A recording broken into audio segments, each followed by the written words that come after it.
So ఇవాళ congenital heart diseases గురించి నేర్చుకుందాం. కంజెనిటల్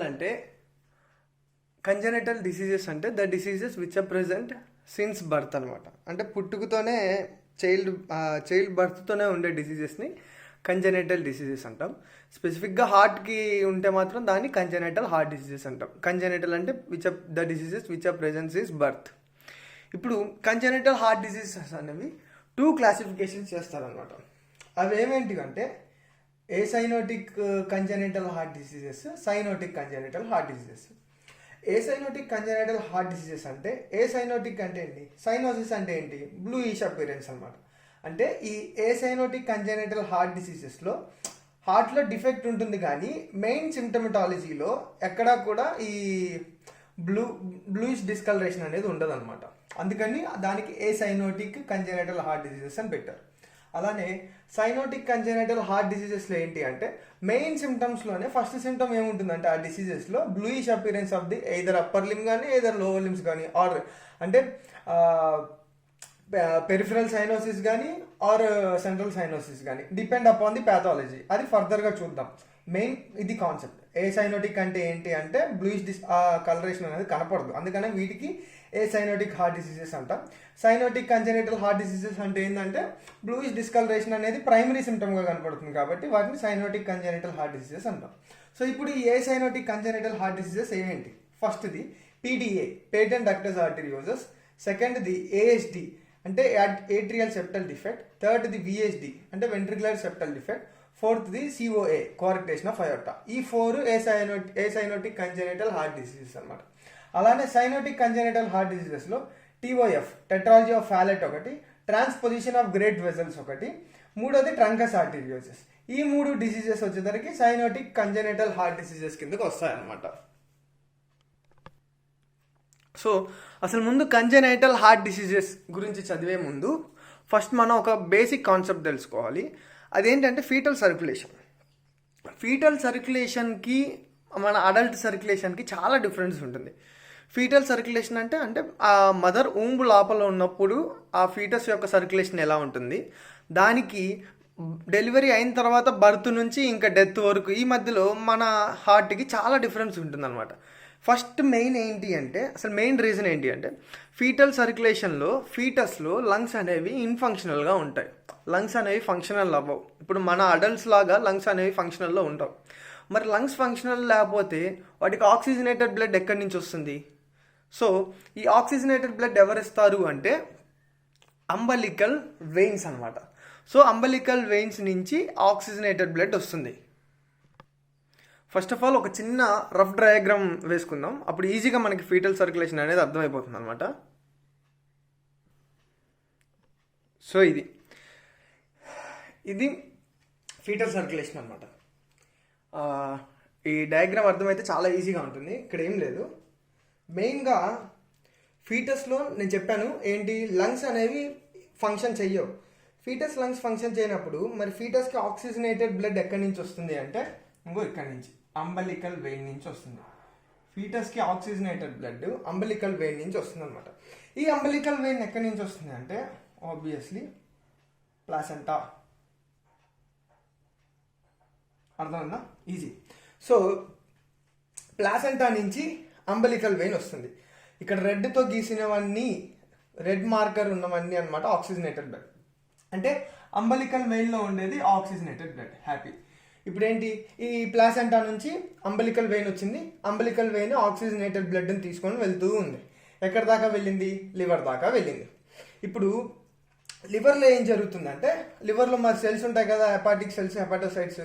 ఇవేం చేస్తాయి అంటే ఆక్సిజనేటెడ్ బ్లడ్ని తీసేసుకొని వాటిని డిఆక్సిజనేషన్ చేస్తాయి. ఆబ్వియస్లీ యూజ్ చేసుకుంటాయి అనమాట, బ్లడ్ని యూజ్ చేసుకుంటాయి. అప్పుడు లివర్లో ఆ డిఆక్సిజనేటెడ్ బ్లడ్ని ఎవరు డ్రైన్ చేస్తారు? అందరికి తెలిసింది. ఇది కామన్, ఇది అడల్ట్లోనూ కామన్, ఫీటల్లోనూ కామన్. ఎవరంటే పోర్టల్ వెయిన్. ఈ పోర్టల్ వెయిన్ దేంట్లోకి ఓపెన్ అవుతుంది? Inferior vena కేవా. ఇది మాత్రం నార్మల్ అడల్ట్స్లోను, దీంట్లోను. ఇక్కడ మెయిన్ థింగ్ ఏంటంటే అంబలికల్ వెయిన్ అనమాట. సో ఆక్సిజనేటెడ్ బ్లడ్ అనేది అంబలికల్ వెయిన్ నుంచి వచ్చింది. లివర్లో ఆక్సిజనేటెడ్ బ్లడ్ అనేది యూజ్ అవుతుంది.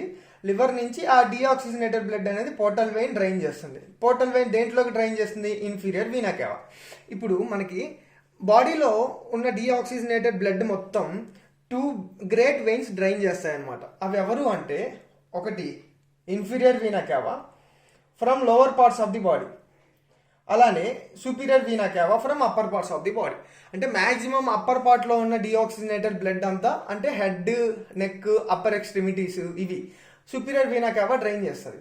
అలానే లోవర్ పార్ట్ ఆఫ్ ది బాడీలో ఉన్న డీఆక్సిజనేటెడ్ బ్లడ్ మొత్తం ఇన్ఫీరియర్ వీనా కేవా డ్రైన్ చేస్తుంది అనమాట. ఇప్పుడు ఈ superior vena cava and inferior vena cava ఈ రెండు రైట్ ఏట్రియంలోకి ఓపెన్ అవుతాయి. ఇంతవరకు ఈజీ కదా, ఏం లేదు, కన్ఫ్యూజన్ లేదు. ఇప్పుడు ఈ రైట్ ఏట్రియం నుంచి ఎప్పుడైతే కాంట్రాక్షన్ జరుగుతుందో హార్ట్ అనేది, రైట్ ఏట్రియం నుంచి నార్మల్గా అయితే రైట్ వెంట్రికల్లోకి వెళ్ళాలి, ఇది అడల్ట్లో. కానీ రైట్ వెంట్రికల్లోకి బ్లడ్, మరి రైట్ వెంట్రికల్లోకి బ్లడ్ వెళ్తే ఏమవుతుంది? రైట్ వెంట్రికులర్ కాంట్రాక్షన్ జరిగినప్పుడు బ్లడ్ అనేది పల్మనరీ ఆర్టరీ ద్వారా ఇదిగో లంగ్స్లోకి వెళ్ళిపోయి లంగ్స్లో ఆక్సిజనేషన్ జరుగుతుంది. కానీ లంగ్స్లోకి వెళ్ళడానికి ఫీటస్లో లంగ్స్ పనిచేయవు కదా, మరి అక్కడ ఆక్సిజనేషన్ జరగడానికి అవకాశం లేదు ఫీటస్లో. మరి ఇంకా రైట్ వెంట్రికల్కి వెళ్ళినా కూడా యూజ్ ఉండదు, ఎందుకంటే రైట్ వెంట్రికల్కి వెళ్తే పల్మనరీ ఆర్టరీ ద్వారా లంగ్స్కి వెళ్తుంది, అక్కడ ఆక్సిజనేషన్ జరగాలి. మరి ఫీటల్ సర్క్యులేషన్లో ఫీటస్లో లంగ్స్ పనిచేయవు కాబట్టి రైట్ వెంట్రికల్లోకి వెళ్ళడానికి యూజ్ ఉండదు అనమాట. కాబట్టి సో ఇప్పుడు ఇక్కడ మనకి రెండు మెయిన్ థింగ్స్ ఉంటాయి. ఏంటి అంటే, ఫస్ట్ది ఇది, ఈ ఓపెనింగ్ రైట్ ఏట్రియంకి లెఫ్ట్ ఏట్రియంకి మధ్యలో ఉన్న ఓపెనింగ్ పేరు ఏంటి అంటే ఫొరామిన్ ఓవేల్. ఈ ఓపెనింగ్ వల్ల ఏమవుతుంది అంటే, ఈ రైట్ ఏట్రియంలోకి డ్రైన్ అయిన ఈ డీఆక్సిజనేటెడ్ బ్లడ్ ఆల్మోస్ట్ 90% అనేది రైట్ ఏట్రియం నుంచి లెఫ్ట్ ఏట్రియంలోకి వెళ్ళిపోతుంది ఫొరామిన్ ఓవేల్ ద్వారా. అదొకటి. సెకండ్ది, ఇఫ్ ఇన్ కేస్ పొరపాటున ఏమన్నా ఒక 10% కానీ ఆ 15 or 20% అంతా తప్పించుకొని రైట్ వెంట్రికల్లోకి వెళ్ళింది అనుకో, రైట్ వెంట్రికల్ నుంచి పల్మనరీ ట్రంక్ ద్వారా పల్మనరీ ట్రంక్లోకి ఎంటర్ అవుతుంది. ఆ పల్మనరీ ట్రంక్లోకి ఎంటర్ అయిన ఆ కొంచెం డీఆక్సిజనేటెడ్ బ్లడ్ అనేది తప్పించుకోవడానికి ఛాన్సే లేదు, ఎందుకంటే ఇక్కడ మనకి ఇంకోటి ఉంటుందన్నమాట ఓపెనింగ్. ఇది ఏంటి అంటే డక్టస్ ఆర్టీరియోసస్. ఈ డక్టస్ ఆర్టీరియోసస్ ద్వారా ఆ మిగిలిన డీఆక్సిజనేటెడ్ బ్లడ్ కూడా అయోటాలోకి వెళ్ళి దాన్ని ఏమంటాం, అదే సిస్టమిక్ సర్క్యులేషన్లో కలిసిపోతుంది అనమాట. సో ఇక్కడ కాన్సెప్ట్ ఏంటి అంటే, ఫీటల్ సర్క్యులేషన్లో ఎట్టి పరిస్థితుల్లో చిన్న అమౌంట్ ఆఫ్ బ్లడ్ కూడా లంగ్స్కి వెళ్ళడానికి అవకాశమే ఉండదు, అసలు వెళ్ళకూడదు. దానికోసమే రైట్ ఏట్రియం నుంచి లెఫ్ట్ ఏట్రియంకి వెళ్ళడానికి ఫొరామిన్ ఓవేల్ ఉంటుంది. ఇఫ్ ఇన్ కేస్ బ్లడ్ తప్పించుకొని పొరపాటున రైట్ వెంట్రికల్లోకి వెళ్ళిందనుకో, ఆ కొంత బ్లడ్ కూడా ఏమవుతుందంటే డక్టస్ ఆర్టీరియోసమ్ ద్వారా సిస్టమిక్ సర్క్యులేషన్లో కలిసిపోతుంది అనమాట. ఇలా ఇప్పుడు సిస్టమిక్ సర్క్యులేషన్లోకి వెళ్ళిన బ్లడ్ అనేది ఏమవుతుంది, బాడీ పార్ట్స్కి సప్లై అవుతుంది. మరి బాడీ పార్ట్స్కి సప్లై అవ్వాలి అంటే ఆక్సిజనేటెడ్ బ్లడ్ కావాలి కదా. ఇక్కడంతా మరి ఎటు చూసినా డీఆక్సిజనేటెడ్ బ్లడ్డే ఉంది. ఇక్కడ రైట్ ఏట్రియం నుంచి లెఫ్ట్ ఏట్రియంలోకి వెళ్ళేది డీఆక్సిజనేటెడ్ బ్లడ్డే. అలానే డక్టస్ ఆర్టీరియోసమ్ ద్వారా ఆర్చ్ ఆఫ్ అయోటాలో కలిసే బ్లడ్ డీఆక్సిజనేటెడ్ బ్లడ్డే. మరి ఆక్సిజనేషన్ ఎక్కడుంది? అట్లీస్ట్ కొంచెమన్నా ఉండాలి కదా ఆక్సిజనేటెడ్ బ్లడ్ బాడీ పార్ట్స్కి అంటే. ఎస్, అప్పుడు ఇక్కడ జస్ట్ అంబలికల్ వెయిన్ చెప్పాను నేను ఆల్రెడీ ముందు. అంబలికల్ వెయిన్ అనేది ఆక్సిజనేటెడ్ బ్లడ్ని క్యారీ చేసి లివర్లోకి ఓపెన్ అవుతుందని చెప్పా. అంబలికల్ వెయిన్ అనేది లివర్లోకి ఓపెన్ అయ్యే ముందు, జస్ట్ ముందు ఒక చిన్న బ్రాంచ్ ఇస్తుంది అనమాట. ఆ బ్రాంచ్ ఏంటి అంటే డక్టస్ వీనోజం అంటాం దాన్ని. డక్టస్ వీనోజం ఏమవుతుందంటే, డక్టస్ వీనోజం వెళ్ళి పోర్టల్ వెయిన్ ఇన్ఫీరియర్ వీనా కేవాలో కలిసిపోతుంది. ఇన్ఫీరియర్ వీనా కేవాలోకి ఓపెన్ అయినప్పుడు మరి ఆ ఇన్ఫీరియర్ వీనా కేవాలో ఉండేది డీఆక్సిజనేటెడ్ బ్లడ్, మరి డక్టస్ వీనోజంలో ఉండేది ఆక్సిజనేటెడ్ బ్లడ్. ఇలా రెండు ఆక్సిజనేటెడ్ డీఆక్సిజనేటెడ్ ఆక్సిజనేటెడ్ రెండు కలిసి రైట్ ఏట్రియంలోకి డ్రైన్ అయ్యి రైట్ ఏట్రియం నుంచి లెఫ్ట్ ఏట్రియము ఫొరామిన్ ఓవేల్ ద్వారా, అలానే డక్టస్ ఆర్టీరియోసమ్ నుంచి సిస్టమిక్ సర్క్యులేషన్లో కలిసిపోయి ఇప్పుడు అబ్డామినల్ అయోటా ద్వారా బాడీ పార్ట్స్లోకి మొత్తం వెళ్ళిపోతుంది అనమాట. ఇక్కడ కాన్సెప్ట్ ఏంటి అంటే లంగ్స్లోకి వెళ్ళడానికి ఛాన్సే ఉండదు. ఇలా అబ్డామినల్ అయోటాలోకి వెళ్ళిన తర్వాత end part of abdominal iota రెండు బ్రాంచెస్ ఇస్తుంది. అదేంటి అంటే right common iliac artery, left common iliac artery. Each iliac artery again gives into 2 branches అనమాట, డివైడ్స్ ఇంటూ 2 branches. ఏవేంటివి అంటే external iliac artery, internal iliac artery. External iliac artery, internal iliac artery అనమాట. So ఇప్పుడు మరి ఇదంతా బాగానే ఉంది, oxygenated blood అవుతుంది. కానీ ఇక్కడ మెయిన్ థింగ్ ఏంటంటే ఇంకోటి, మరి ఫీటల్ సర్క్యులేషన్లో డీఆక్సిజనేటెడ్ బ్లడ్ని ఎవరు డ్రైన్ చేస్తారు? సో ఫీటల్ సర్క్యులేషన్లో ఉన్న డీఆక్సిజనేటెడ్ బ్లడ్ మొత్తాన్ని డ్రైన్ చేసేది ఎవరు అంటే అంబలికల్ ఆర్టరీస్. ఈ అంబలికల్ ఆర్టరీస్ ఏంటి అంటే అసలు umbilical arteries are nothing but continuation of internal iliac arteries అనమాట. ఇప్పుడు ఇక్కడ ఇంటర్నల్ ఇలియాక్ ఆర్టరీస్ ఉన్నాయి కదా, ఆ ఇంటర్నల్ ఇలియాక్ ఆర్టరీయే continues as umbilical artery and opens into placenta where it gets oxygenated. ఇలా ప్లాసెంటాలోకి వెళ్ళి ఆక్సిజనేషన్ జరుగుతుంది అనమాట. సో సింపుల్గా చెప్తాను ఈజీగా, ప్లాసెంటా నుంచి అంబలికల్ వెయిన్ ఆక్సిజనేటెడ్ బ్లడ్, అక్కడి నుంచి ఒక బ్రాంచ్ వస్తుంది డక్టస్ వీనోసమ్, అది ఇన్ఫీరియర్ వీనా కేవాలో. లివర్లో డీఆక్సిజనేషన్ అయిన తర్వాత పోర్టల్ వెయిన్ నుంచి రైట్ ఏట్రియంలోకి వెళ్ళిపోతుంది. సో మొత్తం డీఆక్సిజనేటెడ్ బ్లడ్ అనేది రైట్ ఏట్రియంలో ఉంది.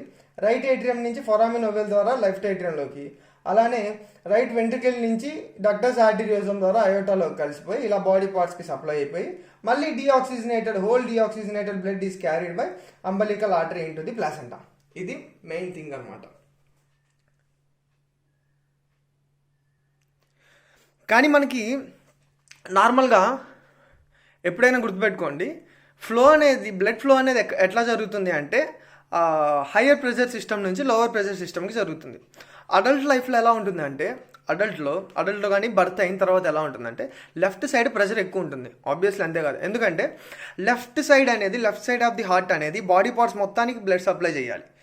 కానీ రైట్ సైడ్ ఏముంది, జస్ట్ పక్కనున్న లంగ్స్కి సప్లై చేస్తుంది అంతే.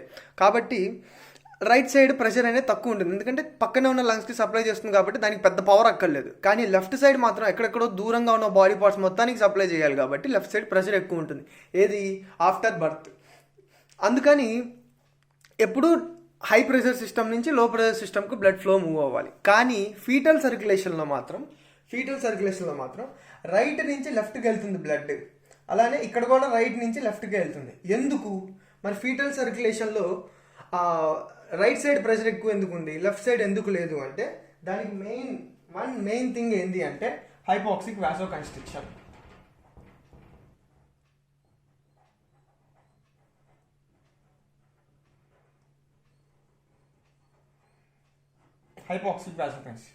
అంటే ఫీటల్ లంగ్స్లో ఏం జరుగుతుందంటే ఫీటల్ లంగ్స్లో అసలు బ్లడ్ వెళ్ళదు, అంటే ఆక్సిజనేషన్కి బ్లడ్ వెళ్ళదు. దాని అర్థం ఏంటి అంటే ఫీటల్ లంగ్స్లో ఆక్సిజనేటెడ్ బ్లడ్ తక్కువ ఉంటుంది. ఆక్సిజన్స్ తక్కువ ఉండడం వల్ల మనకి బాడీ మెకానిజం ఉంటుంది కాబట్టి హైపాక్సిక్ స్టేజ్లోకి వెళ్తుంది అనమాట. ఈ హైపాక్సిక్ స్టేజ్లో వెళ్ళినప్పుడు ఆటోమేటిక్గా ఏమవుతుంది, there will be a constriction of blood vessels, దాన్ని వాసో కన్స్ట్రిక్షన్ అంటాం. సో ఫీటల్ లంగ్స్లో ఆల్వియోలో చుట్టూ ఉన్న ఆర్టీరియోల్స్ ఏమవుతాయి అంటే కన్స్ట్రిక్ట్ అవుతాయి.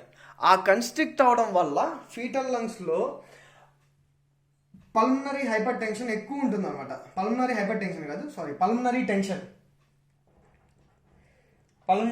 టెన్షన్ ఎక్కువ ఉంటుంది ఏది ఫీటల్స్లో. సో ఈ పల్మనరీ టెన్షన్ ఎక్కువ ఉండడం వల్లే వాళ్ళల్లో ఫీటస్లో రైట్ సైడ్ ప్రెషర్ చాలా ఎక్కువ ఉంటుంది when compared to left side. ఇది కానీ ఆఫ్టర్ బర్త్ ఏమవుతుంది, పుట్టిన తర్వాత బేబీ వన్స్ డెలివరీ అయిన తర్వాత ఫస్ట్ టైం రెస్పిరేషన్ తీసుకుంటాం కదా, అప్పుడు ఏమవుతుందంటే లంగ్స్లో ఆక్సిజనేటెడ్ బ్లడ్ వెళ్ళిపోతుంది. అప్పుడు వాసో డైలేటేషన్ ఆఫ్ బ్లడ్ వెజల్స్ జరుగుతుంది ఆర్టీరియోల్స్లో. వాసో డైలేటేషన్ జరగడం వల్ల ఏమవుతుంది అంటే మళ్ళీ లెఫ్ట్ సైడ్ ప్రెషర్ ఎక్కువైపోతుంది when compared to right side అనమాట. సో వన్స్ బర్త్ జరిగిన తర్వాత ఏంటంటే మనకి వేటితోనూ అవసరం ఉండదు, ఫొరామిన్ ఓవెల్తో అవసరం లేదు, డక్టస్ ఆర్టీరియోసమ్తో అవసరం ఉండదు, డక్టస్ వీనోసమ్తోనూ అవసరం ఉండదు, ఈ అంబలికల్ ఆర్టరీ కానీ అంబలికల్ వెయిన్స్ కానీ ఇవేం అవసరం ఉండవు. సో ఆబ్వియస్లీ ఏమవ్వాలి, అవన్నీ క్లోజ్ అయిపోవాలన్నమాట. ఎందుకంటే మనకి బర్త్ అయిన తర్వాత లంగ్స్ అనేవి ఫంక్షనల్లో ఉంటాయి కాబట్టి ఇంకా మదర్ నుంచి మనకు ఆక్సిజనేటెడ్ బ్లడ్ అవేం అవసరం లేదు కాబట్టి అవన్నీ క్లోజ్ అయిపోవాలి. సో ఇప్పుడు ఆ స్ట్రక్చర్స్ ఏమవుతాయి, క్లోజ్ అయితే ఎలా ఉంటాయి, ఒక చిన్న ఇది కంపారిజన్ చూద్దాం.